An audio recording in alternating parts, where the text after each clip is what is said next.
I mean, if I hear one more time that the route concepts are bad, I'm going to blow my head off. I know they're bad because they can't fucking draw anything to the middle of the field. How would you feel?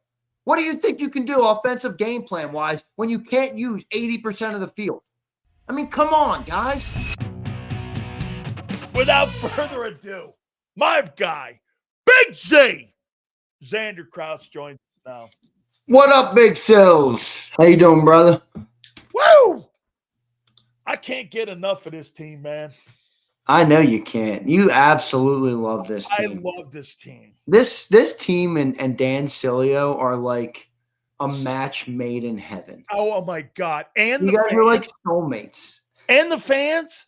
Oh my God. It is the perfect, of all the places I've ever talked sports, I have never in my life ever thought that Philly, the Eagles, would fit like a fucking glove. How you doing? Well, mic drop. You know what? I feel pretty good about the team today. It's like this great sense of freedom that you get when you just realize that the offense blows and you don't care about it anymore. You're just like, okay, the offense sucks ass. Jalen sometimes can't hit the broadside of a barn. We don't move the ball through the air. We can't run the ball. But we beat the Detroit Lions and held them to 9 points. And if that team can't get us when our offense stinks, then I'm not of the belief that any team can get us if the offense stinks, because that's the number one team that would make the Eagles pay for an inept offensive performance. So I used the word enlightened this morning. And that sense of enlightenment, Sills, is still reigning over me right now as I am just excited about the defense. And my expectations on the offense at this point are gone. I don't have any. They stink. They don't move the ball. They stink. This guy fucking ripped me last week for that. I know. It took me a week. Give the youngster some time. It took me another week. I had to tell you, I had to say on the postgame show, fuck you, Sileo, before I could get to the sense of enlightenment. Fair enough. So, I mean, the offense is what it is. But in all seriousness, I do feel really good about the defense. I mean, they're crazy good how good they are. I mean, you got Jalen Phillips out here beating up on the best right tackle in football. I mean, holy moly, man. It's one thing to beat up on, the Packers guy. It's another thing to beat up on this dude, Penei Sewell. They were all over the place. Carter's looking better. Davis is looking better. Jalen Phillips has really brought that thing together. Nakobe Dean is like a bat out of hell at linebacker, just an absolute beast. The corners look better because your pass rush is getting better. I mean, that defense is a beautiful thing. It really is a beautiful thing. That was a better performance in the Super Bowl. I don't know about that. Oh, I do. Dude, I had no expectations on that defense doing that last night. That Chiefs team didn't get past midfield for 10 drives. Yeah, but I didn't expect that defense to look like that, man. I didn't either. We started seeing the defense get better and better and better and better and better. This has only been 2 weeks, and all of a sudden it went like this. It was like a light switch, dude. I mean, holy piss. If Jalen Phillips and Nakobe Dean being added to the defense, it's like the last 2 spark plugs in an engine. You know where you need that one piece and like the fuel? Yep. And Vic is so good at situational blitzes. How many times did Jared Goff turn when they were trying to go backside on the pressure and somebody was in his grill? Yeah. That's what I'm doing. I'm shaking my head like this going, with no words going, bro, it's so good. Hey, get this. All the shitty moves that Howie made, if Phillips runs through the tape and he's healthy. Man. I think they're paying him, dude. Oh, yeah, you're paying him. I'm thinking it's going to be $28 million. Something like that. There's no doubt, too, that Drew Rosenhaus is in his ass and in his ear right now telling him. There is no doubt.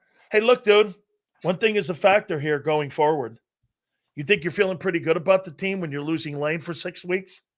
Well, that's definitely going to be a hit, but here I'll go back to what I said a second ago. The offense doesn't do shit for us anyway. I mean, I know it sucks that Lane Johnson's out there, but congratulations. You go from sucky to even more sucky. The defense is the team right now. So you're ready to win games 3-2. You're ready to win games 3-2 if you have to. Right? So whatever. What it feels like, So it is what it is. It is what it is. I mean, I get it. Lane's a big loss. I do think Father Time's catching up with Lane, unfortunately, a little bit, which sucks because Lane, he's one of the greatest Eagles of all time, and he's a Hall of Fame tackle, maybe one of the best right tackles of all time. Yep. So, but it's a big loss. If the offense was moving the ball better, I would, I would say maybe it mattered more, but it doesn't.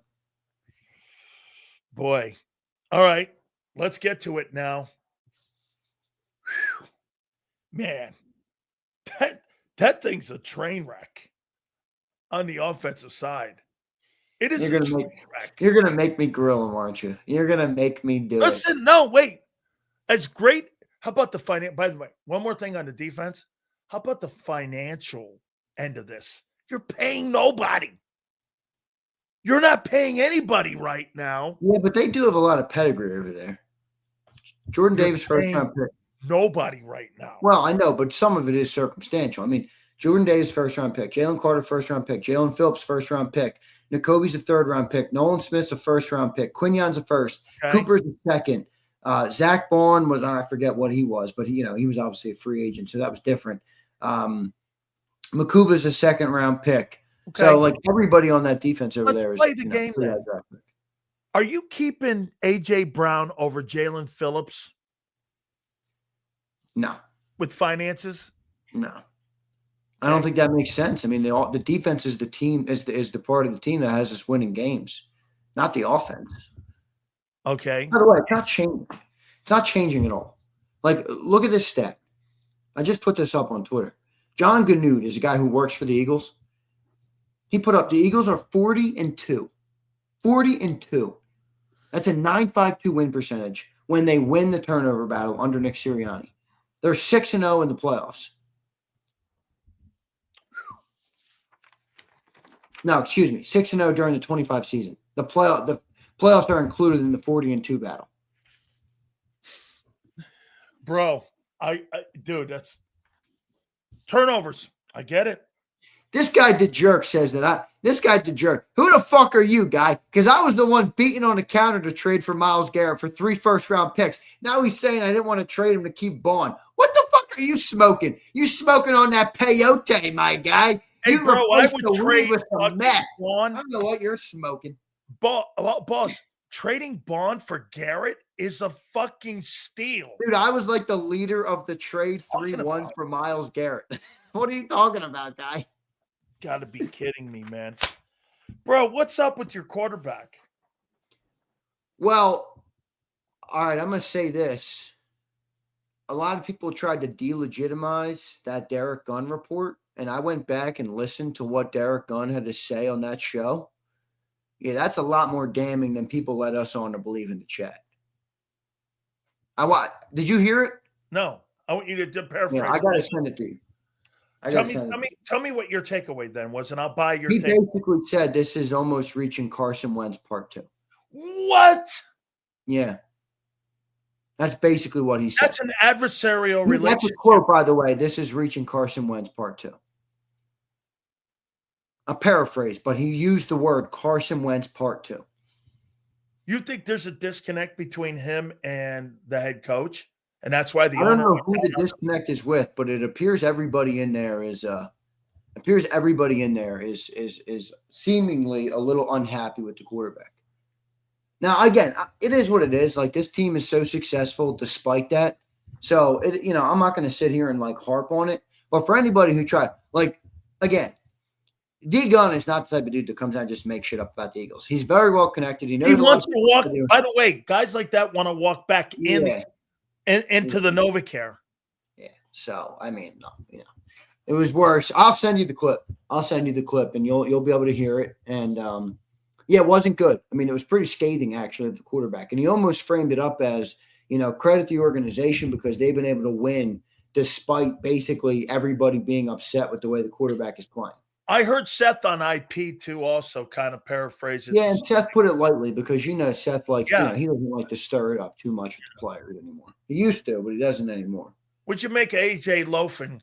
I know now what you were talking about with me with that play. I didn't see it, in real time. I went back and I saw it. He totally loafed that play. Yeah, he did. He did loaf that play. It wasn't a good look. It wasn't a good look. Now, I did say this morning, I'll default like guys like Johnny Mack, guys like you. I mean, you guys have been around the game a lot more. Maybe you're a player, you got a different perspective. But John's like, dude, I've covered Randy Moss. Like, if you think Randy Moss didn't take some plays off, you're delusional. Jalen Carter takes plays off. That's what I mean. Like, so again, I'm not saying that's a good thing. I'm just saying it is kind of a part of the game, especially when you're a guy like AJ Brown who doesn't get the ball that much. Now, it's a bad look. It was specifically bad on that play. I will point out, I don't think whether AJ Brown ran through that or not, I don't think that was going to be a completion. All right. That was pretty good coverage right there. So, but I don't know. I mean, it's not a great look, but here's my problem with it. Not specifically that play, but AJ as a whole. Now that they've targeted AJ and the offense still is bad, everybody's now using this as an excuse to pile on AJ. And I'm like, dude, the offense blew when they didn't target AJ. Like, you think that them targeting AJ is the reason the offense blew? They sucked last week targeting Devontae and Goddard. They sucked the week prior. They've been a bad passing offense for the better part of 2 years. You think one Sunday night where they target AJ Brown is the reason the offense stunk? It's not the reason. It's now an excuse for people. So I'm not buying that. It's not the reason the offense stunk because they were trying to get AJ Brown the ball. It was a bad look though for him to make the stink and then get the ball and just, shows up on tape. It's not a great look. It is what it is. It's not a great look. Are you going to go weather? Are you going to go turmoil on why the receiving core played poorly? Because they get this, not just going and piling on Jalen here. They didn't have a good night. That's probably one of the worst games I've seen that unit, the whole unit, play. Dropping passes on the kid. There were a lot of drops in that ball game, dude.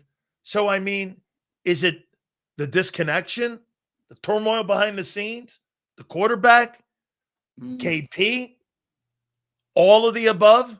It's a little bit of all the above, but I think last night specific. I mean, if you're going to remove for a second the 2-year sample size of a shitty passing game and just look at last night, I think the wind was the biggest factor in the drops, specifically the drops. I mean, the weather was tough. It was a little cold. It was windy out there. Wind's the worst thing you can have for a quarterback. By the way, you're also, I mean, how many drops did Amon-Ra St. Brown have last night? Oh, he was the Detroit Lions had a bunch of drops too. So if both teams have drops, I think the weather, the weather played a factor. But, I do think there is just a major disconnect on the team. And eventually that is going to get to them. They keep winning. I get it. So that's probably a big part of it.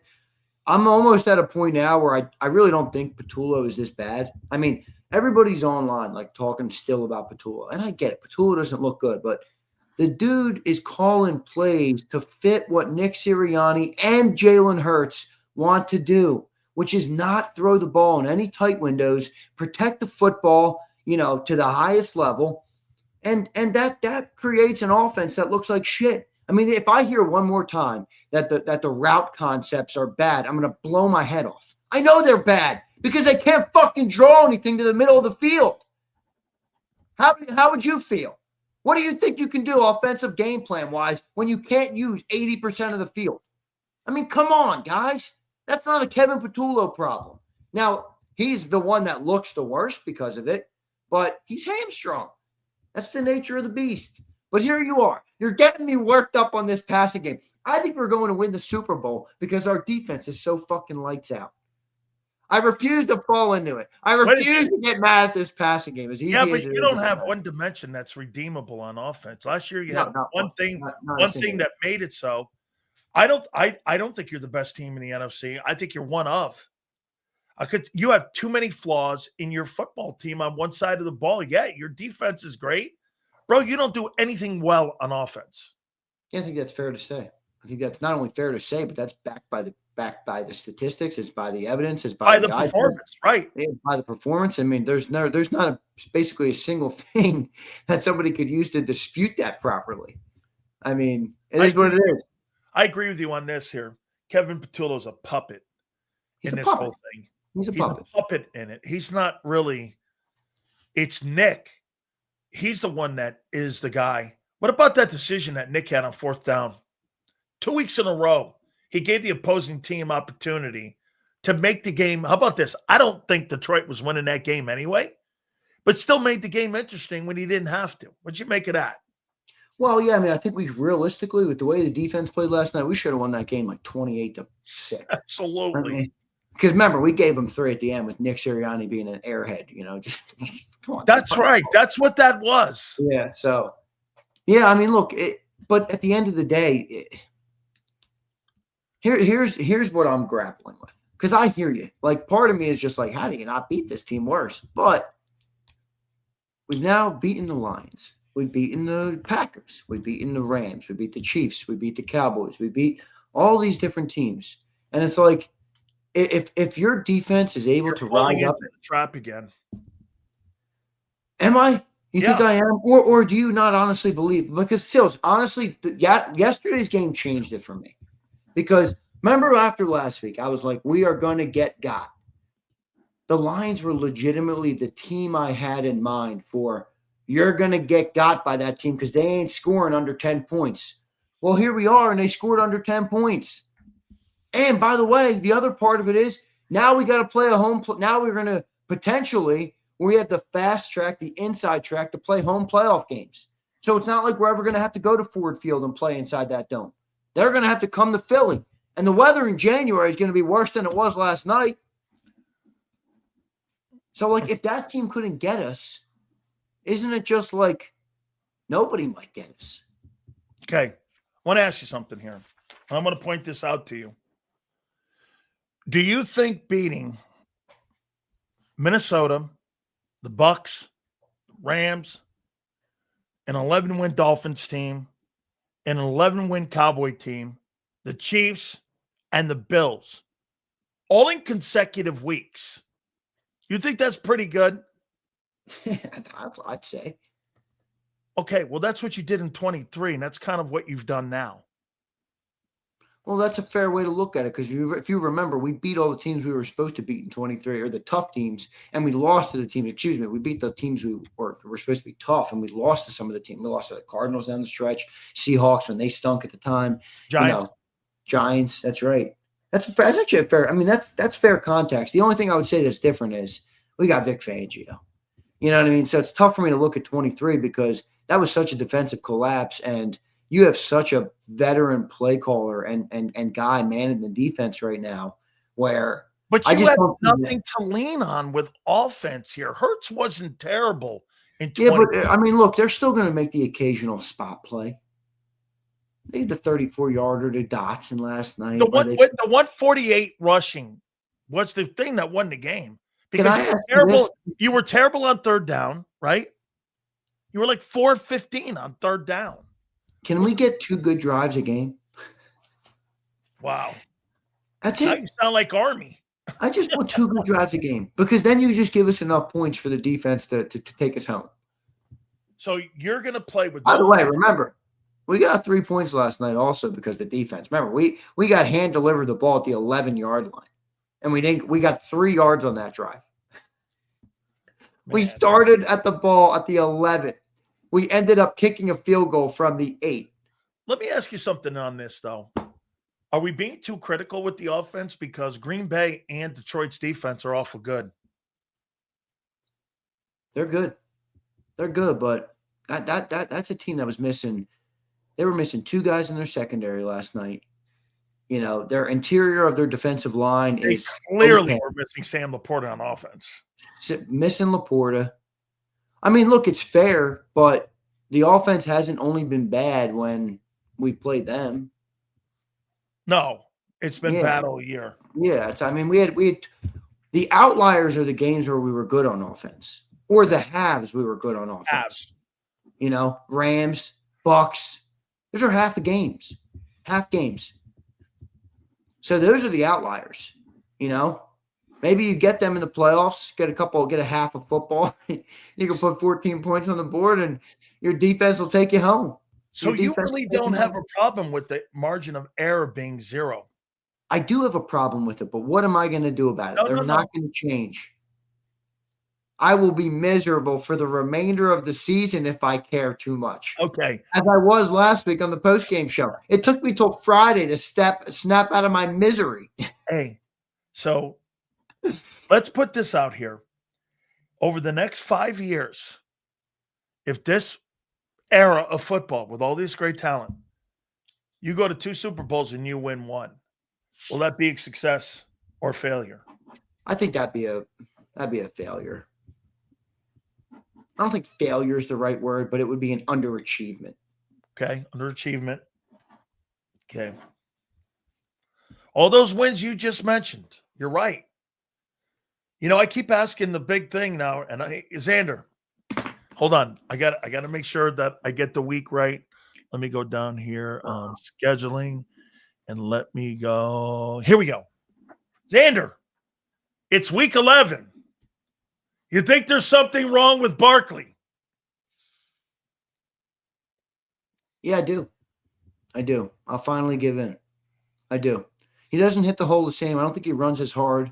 I think Tank Bigsby hit the hole better.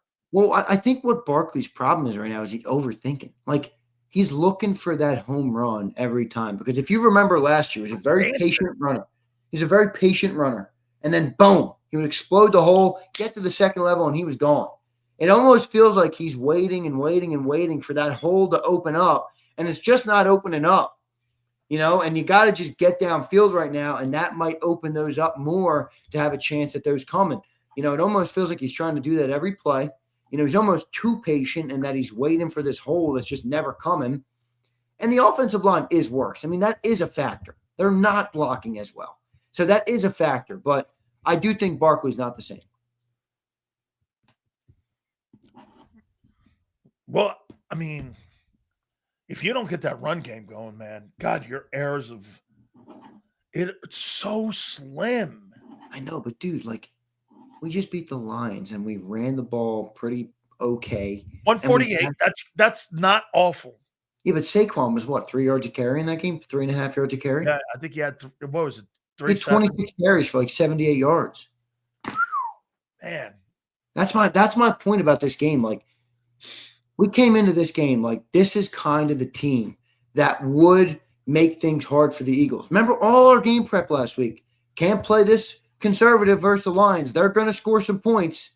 Defense comes in and just dismantles them. I mean, Jared Goff was in hell last night. In hell. Totally. I mean, he was a 74% complete. I don't think people realize how crazy that is. Yeah. Listen to Kurt Warner explain how fucking hard it is to complete 74% of your passes. He says if you're completing 68, that's insane. Insane great. Now, it's a different game today. There's a lot more checkdowns, a lot more underneath stuff. It's a little bit of a different game, but he was a 74% completion guy. He was 14 of 30-something yesterday. 14 of 37, I think it was. I mean, that's insane. So if the defense can do that to that team, one of the highest powered offenses in pro football, 2 running backs who are successful, 2 great receivers who can get open in space versus zone defense, a quarterback who's quick, has great timing and great accuracy. If that team can't do it, the Rams are maybe the only other team that I think, because I think Stafford's a much better player than Goff. Yeah, by far. That's the only other team. The only other team. Honestly. Well, then how did the Broncos beat you? The Broncos are interesting because they're kind of built like us, and they're also another team that when you watch them, you're like, this isn't a Super Bowl contender, even with the record. But then they just keep beating teams. They beat the Eagles. They beat the Chiefs. They're beating all these teams. So it's like, at what point do you give them the same credit? Now, they don't have quite the resume that we have, where we have the sustained success in the last couple of years. The coach does. That's fair. You could also make an argument the coach underachieved with Drew Brees. But okay, yes. Yep. So, but he does have more pedigree. So that's fair. I mean, they're in the AFC, though. I'll worry about them in the Super Bowl. Yeah. How about this one here, Zander? Is it because Jahmyr Gibbs made Barkley look just so common last night?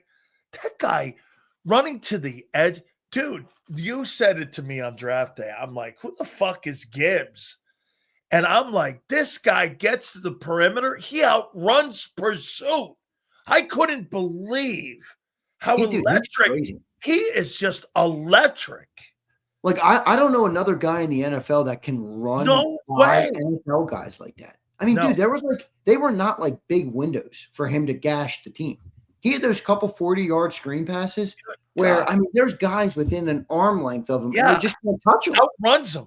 Just outruns him, scoots by him, jukes by him. But speaking of Gibbs, I got to give credit to this Eagles defense, man. How about that run defense yesterday? How about Jordan Davis yesterday?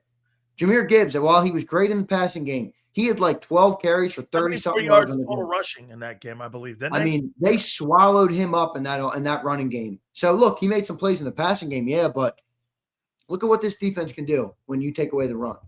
And Jordan Davis has now really come alive in that area. Jalen Carter looks better. The batting of the passes is crazy because, especially versus a quarterback like Jared Goff, I mean, that's the problem. That's going to be a thing versus the Rams. I mean, that's another quarterback that'll stand in the pocket and throw. If you got guys that are jumping up and timing it perfectly, that makes those guys life hell, dude. That's another element, coming at them. So I think you take away that run game. This defense, look, this is what I know. It sounds crazy. This offense sucks, and I say we're going to go to the Super Bowl. This defense legitimately looks like they could be better than they were last year. They're younger. They're faster. They got more depth at the edge. They got more depth at the linebacker position. You're nowhere in the secondary like you were a year ago. Yeah, but how much You help don't have that was? Gardner Johnson in the slate at that level of a year ago. I agree with that. But, I mean, how much better did Adoree look last night? Remember, there was a fourth down play, okay? A fourth down play. The Lions run the 3-yard line. I'll give you 22 Super Bowl run that they could look like Bradbury. Fourth down inside the 5 the Lions had, okay? Jared Goff is clearly looking for Amon-Ra St. Brown streaking across the back of the end zone. He had to force and rush that ball out because the pass rush was right in his face. If he had another second and a half, he might have completed that pass on Adoree Jackson. But Adoree is made better because he doesn't have to stick him as longer because the pass rush is getting to the quarterback so quick. So I don't think you're as deep as a year ago, too. I don't know, dude. You lose Phillips at the edge, you're finished. Yeah, but if we lost Josh Sweat last year, same thing. Well, you still had Huff on the team, but he was a liability. So Huff didn't play in the Super Bowl or any of the playoff Nope, games. they deactivated him for that game. I thought you were deeper in the secondary because you had Isaiah. We were definitely deeper in the secondary. I think you're better at linebacker this year. Better at linebacker, agreed. I think you're and you better. Were better at safety last year. Reed was better last year, and CJ was better than Nakobe has been. But Nakobe hasn't been a liability. No. He's actually been kind of a pleasant surprise for a rookie. No, I have no problem with Nakobe or John Campbell. No, me neither. I think they're both look like good picks so far. Okay, Nakobe Dean now. I'm paying him. Even if the injuries, you don't give a shit about his history. I guarantee you the Eagles do. I know they do. That's part of the bargain. But you're going to let that guy leave?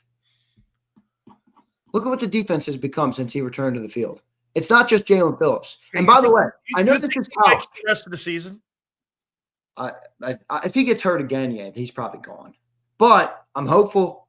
I mean, and go back to college. I get it. College is way different. Nakobe Dean literally made that Georgia defense hum. Now, he didn't get all the stats. He didn't get all the accolades, and he didn't get all the records. But he had Jordan Davis and Jalen Carter in front of him on that Georgia defense. He brings this defense together. He allows everybody to play better. He's a smart football player. He's a great leader on the team. He's vocal. He's the red dot. He allows Zach Vaughn to play a different role out there. He gives Jordan Davis and Jalen Carter more confidence. They got a great understanding of each other's game. And that's why you see Nakobe Dean. I mean, dude, Nakobe Dean was shooting gaps yesterday. Like, he was a fucking missile. He was great. A missile downfield. That's because he's got a great understanding of the two guys in front of him and how they play football. I would keep Nakobe Dean. Now, I get it. I thought the play of the game was him going down the sidelines with Gibbs. Yeah. How about that, by the way? He looks better in coverage this year than he did last year. Coming off a major knee injury, leg injury, whatever it was. I was stunned when I saw him, and then Collinsworth pointed that out, and I was like, damn, dude, you can't pay enough for that. Can you get Dean for $8 to $10 million a year? With an escalator in there? Maybe. I don't. You know what? I think here's what you have to ask. If you're Dean and you're talking to your agent, okay, if you go on the open market, somebody's going to pay you more dough. But are you going to be in a position where you're in an organization that has great players around you, that really likes you the way that they do? Are you going to take 3 or 4 million less to play another 7 years in Philly, where you go somewhere like Arizona and you play 2 years and you're out, you're injured because you're on a shitty team, Yeah, but I you think grab the Nakobe bag of money? I'm going to take the 7 years. I mean, and I think Nakobe will too. I think Nakobe will too, honestly. Now, I can't speak for the guy, and I'm not trying to count his pockets or make a decision for him, obviously. He's going to make those decisions. Well, they're going to ask for 17. Dean strikes me as a guy that wants to keep this, wants to stay in Philly. If you're paying Bond, they're going to ask for 17-4 also, dude. You know the other thing about Dean, too? How much better has he filled out his body physically? Did you see him blow up David Montgomery on that blitz last night? I did. He fucking ran right through him. And David Montgomery is not Jahmyr Gibbs. He's 230 pounds, dude. And good in the pocket. And good in the pocket. Like, he's a good pass protecting guy. The other guy, Gibbs, isn't. I mean, he blew Montgomery up. Blew him up. Here's another guy that's not getting enough love. Do you know who's playing fucking really, really good football right now? Huh. Dude, Moro Jomo. Yeah, he's a beast. Is rounding out as a hell of a player. Are you going to extend him in the offseason?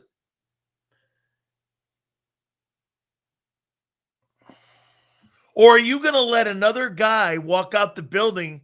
I think they're letting Nolan Milton go. Williams is having a great year in New England. Are you going to let another guy, another young prospect walk away?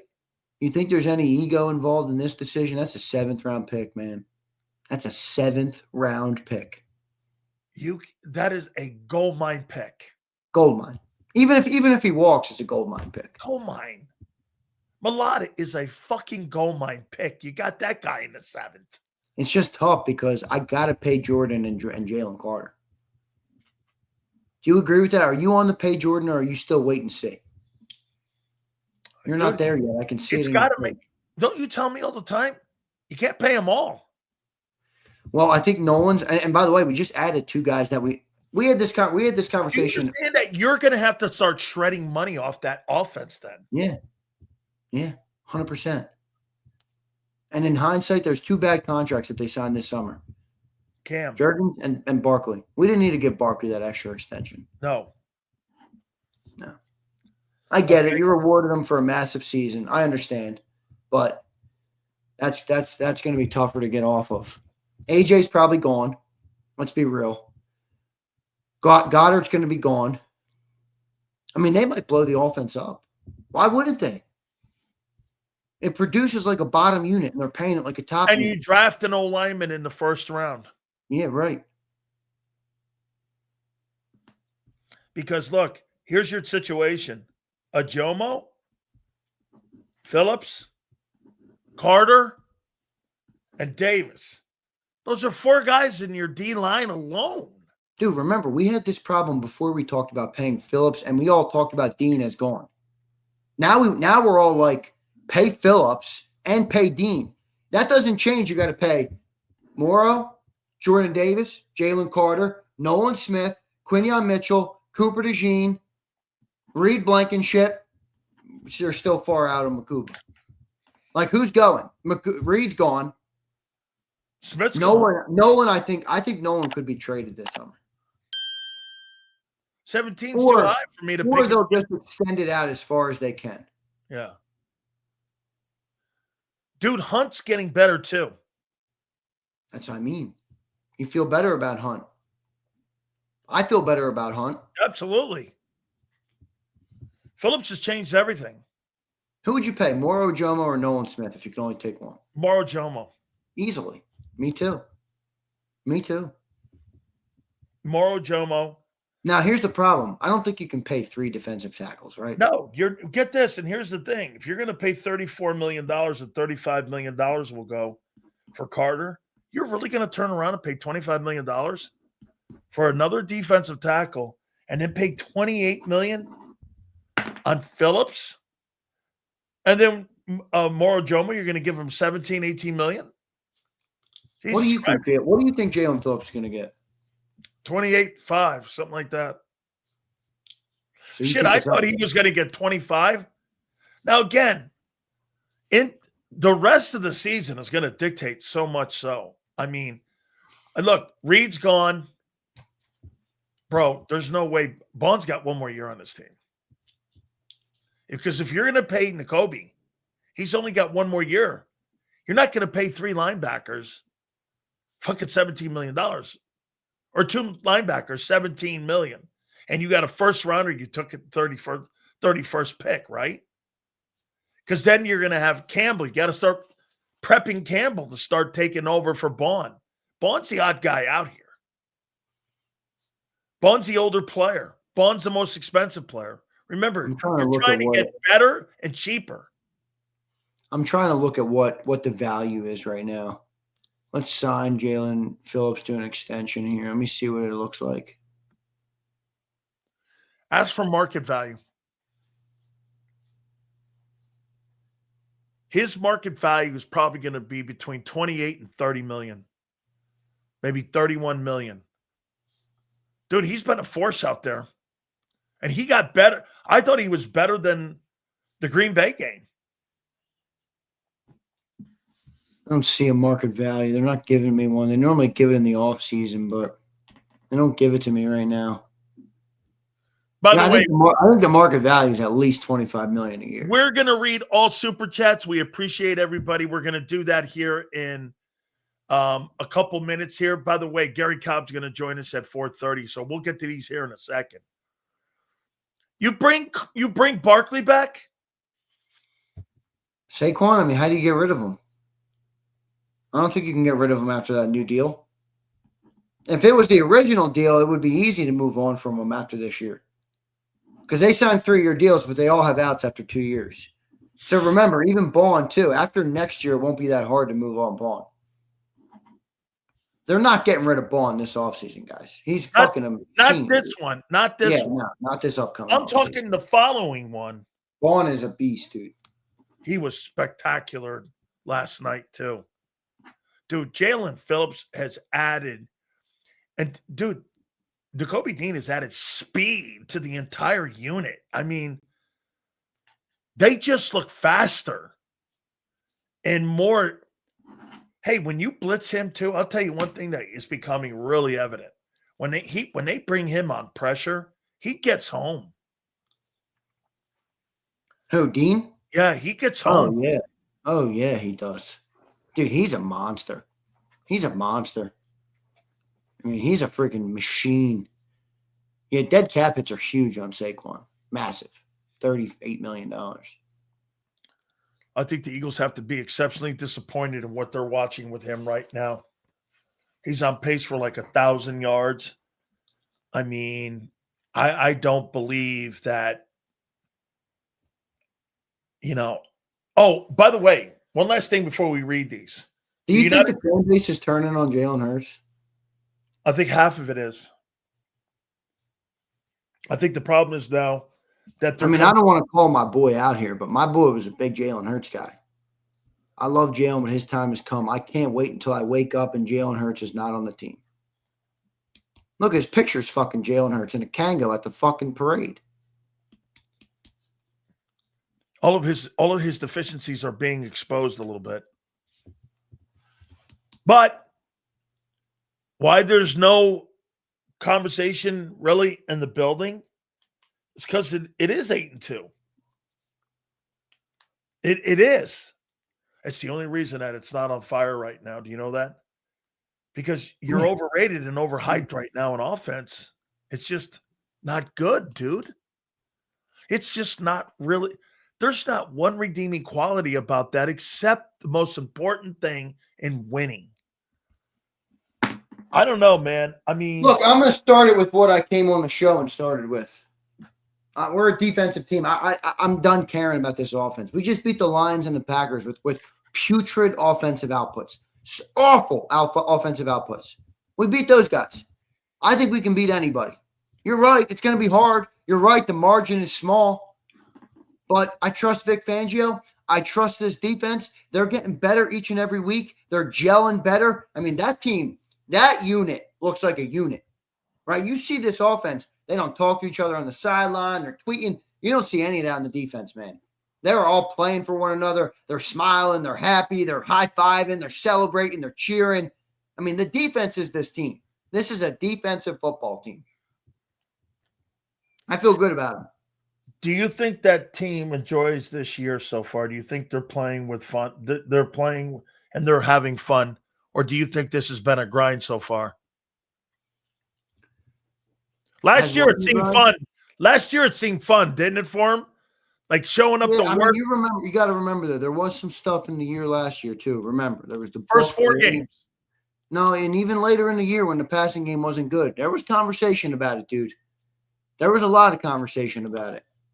Not quite to this level, but there was conversation about it. You know? Do you think if we're talking about it, they're talking about Hurts in the passing game inside that locker room? Not locker room. Based on what Derek Gunn said, then yes. And Derek Gunn wouldn't put that out there for no reason. He doesn't care to get clickbaits. He doesn't care. Believe me, I worked with him for 3 years. I know he doesn't care. He's again, you can not like his report, but he wouldn't put that out there if somebody on good authority didn't tell him that. I'm telling you right now, I know the way D-Gun works. So there's some truth to somebody in the room, whether it's coaches, whether it's players, whether it's the front office. I happen to believe blowing up now.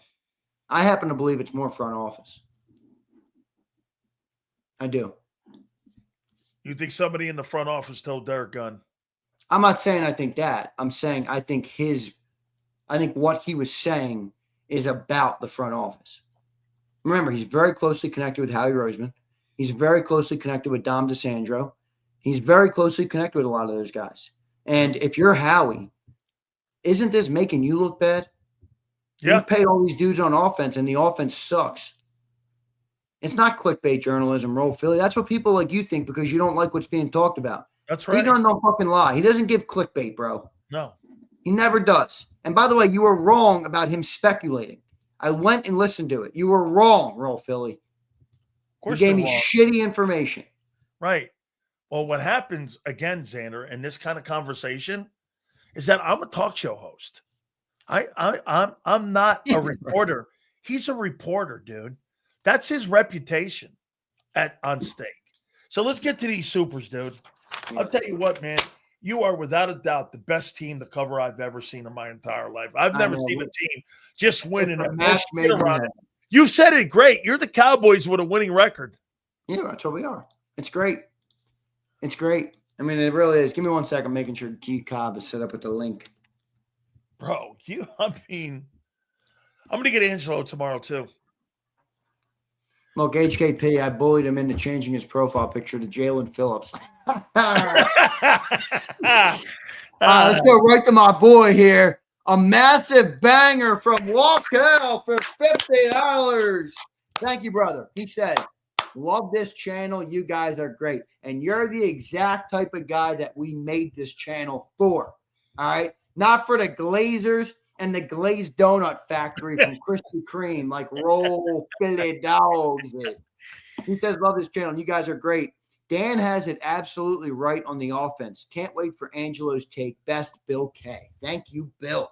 We will do that with Angelo tomorrow. By the way, one last thing before you get on to another super here.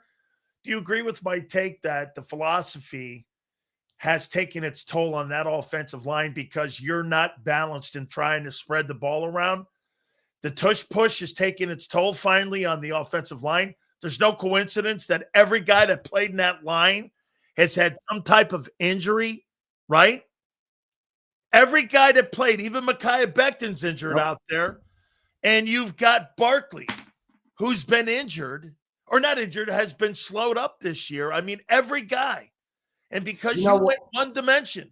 You know, Stills, I'm looking forward to hearing from JAKIB today. I talked to JAKIB on Friday on Birds 365, and Gary, we're just going to win with this defense now. We don't even if you were gonna get got, it was by the Lions, and they didn't get him. Like, I'm really starting to believe we might not even need this offense to get going. This defense is becoming so damn good. I get it. It's a thin line to walk, but let's go to Pumper. He says, Jalen Hurts gives none of his eaters my ammo. It's getting astronomically hard. Can't wait for Tanner at the helm. Stogie will be ready. Holy moly. Tanner McKee, baby, the backup quarterback, the most Tyler popular says, guy did on you every trade team. AJ before giving Tanner a shot? All right, we have like a Tanner army in this chat now. Because they want to see a passer. I think they just want to see an offense that's not this incompetent. That's right. Yeah. Abe says, change the philosophy to draft for O and pay for D. Abe, that might be what happened. Okay. Abe says, this may look like a whole new offense next year. Goddard re-signed, Lane last season, Barkley ? Jalen extension. What is going to happen? There's a lot of conversation there for sure. Absolutely. I think with the injury to Lane, I'll talk to Gary Cobb in a couple minutes, but I think the injury to Lane has expedited that offensive line. I agree with you, Zander. They're going to, and in the way Phillips is playing, I think they're going to go in that draft and they're going to get an offensive lineman. Dante says Goddard has to stay. Agree. AJ's gone. Nolan is out. Second, they gave Barkley that deal. It was dumb. It was dumb. We said, why'd you stay? Look, I want Goddard to come back because I don't see a replacement that's going to be even half the player he is right now. If you're going to draft a guy or whatever you're going to do. But it does seem bleak considering the financial things that are coming up with the defense. Correct. Here's Big Marsh. This is actually a good take here. It's unpopular, but it's fair to think about from a business perspective. Unpopular view. I can see them paying Dean on a friendly deal and trading Bond so Campbell can play and free up cash. Yeah, I can too. A lot of money on Bond. Okay, but you drafted Campbell for a reason, dude. Yeah. We're not talking about a fourth rounder. Dean will be cheaper. Yep. And then your line, but get this right. It'll be cheaper on a friendly deal. Campbell can play that Bond role. Absolutely. And I don't think that that's a reach. All right, a couple more here. Javier says, Nick Sirianni is the modern-day Barry Switzer. He doesn't do anything but motivate the team. He benefits from good coordinators and a talented roster. And stupid fourth down decisions.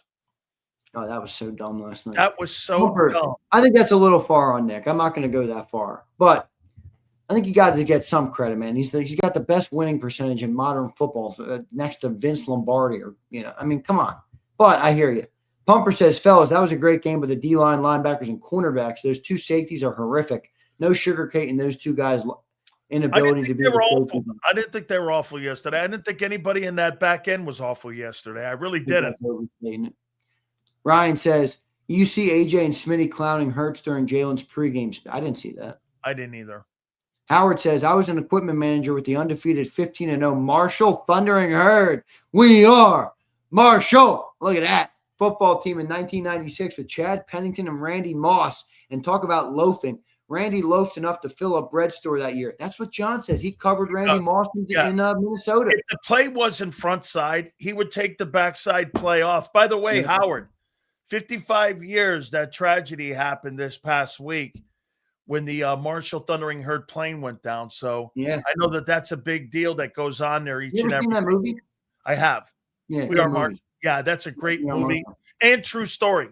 Yeah. Paul says, I wonder if Vic looks at Dean and sees the field mouse Sam Mills. I don't know, man. He looks like a bullet out there. His nickname should be Bullet. He's really good. Freddie says, was Patullo hired because Eagles thought Frank would be here to help him grow? We need him to join us soon. Maybe give the offense a spark. I don't know if that's going to fix Bro, Frank may be here after November 29th. That's the last game against Notre Dame for Stanford. Two more here. A couple more. East Coast says, they asked Nick to tie his shoes and he started zipping up his coat. Nick doesn't have common sense. I think Kevin Patullo will have a tough time with a combination lock, bro. Here's Najib says, dog, I just missed the touchdown passes from Hurts to Brown, the celebration, the gritty. It's so boring now. Yeah, go watch Eagles 22 highlights. It'll make you depressed. They look completely different. Hugh says, yo, Z, like I said before, rain, sleet, or snow, fire Patullo. He's limited, man. He can't call a full game plan with this offense. Boy, he cannot, man. All right, Sills, I'm looking forward to hearing what Chica. He's got to be fired up about the linebacker play, right? I mean, their linebackers. Oh, absolutely. Absolutely. All right, so good stuff, man. All right, brother. We'll catch you in the morning, man. Birds 365. Thank you, brother. Later, dude.